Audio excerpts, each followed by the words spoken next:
নন্দীগ্রাম ১ নম্বর ব্লকের হরিপুর গ্রাম পঞ্চায়েতের হরিপুর অঞ্চল তৃণমূল কংগ্রেসের কার্যালয়ে দখল নিল বিজেপি। ফলাফলে বিজেপির এগিয়ে থাকার পরেই নন্দীগ্রামে তৃণমূলের একাধিক আঞ্চলিক কার্যালয় ভাঙচুর করে এবং দখল নিয়েছে বিজেপি। গতকাল হরিপুর অঞ্চল তৃণমূল কংগ্রেসের কার্যালয়ে বিজেপির ফ্ল্যাট দেখানো হয়েছিল।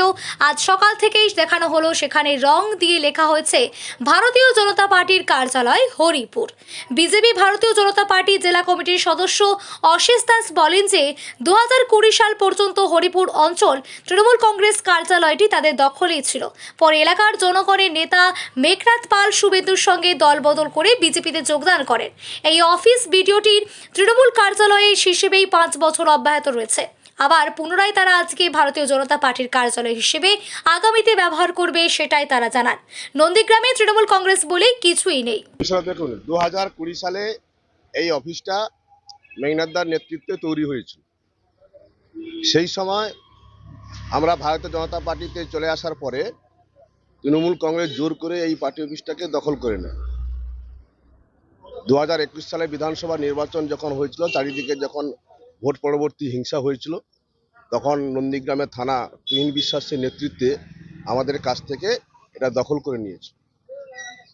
তখন থেকেই এটা ভারতীয় জনতা পার্টির পক্ষে ছিল। তখন আমরা এই অফিসটার নামটা লেখা ছিল না, কিন্তু আমাদের কাছ থেকে জোর করে এই পার্টি অফিসটা ওরা দখল করে নিয়েছিল।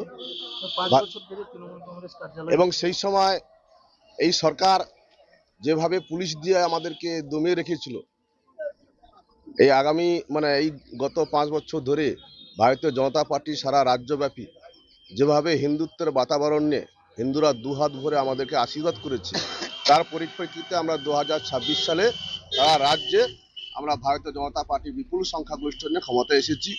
এবং আমাদের এই বিধানসভায় 2021 সালে শুভেন্দু অধিকারী মমতা ব্যানার্জিকে হারিয়েছিল।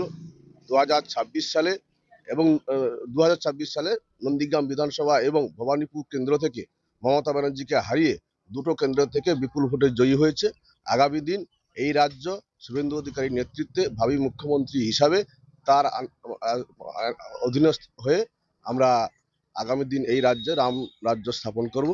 আর মোদিজির কথা অনুযায়ী সবকা সাথ সবকা বিকাশ লক্ষ্যে, সকলের উন্নয়নের লক্ষ্যে এই পার্টি অফিসের মধ্য দিয়ে এলাকার সকলের আমরা কাজ করে যাব। রং পরিবর্তন হলো, নাম লেখা হয়ে গেল গেরুয়া রং দিয়ে। হ্যাঁ, আমাদের গেরুয়া রং তো আমাদের প্রতীক, উন্নয়নের প্রতীক। সেই কারণে আমরা গেরুয়া রং দিয়ে আমরা এই অফিসটা উদ্বোধন করে দিয়েছি। আগামী কয়েকদিনের মধ্যে আমরা এইখান থেকে কার্যক্রম শুরু করব।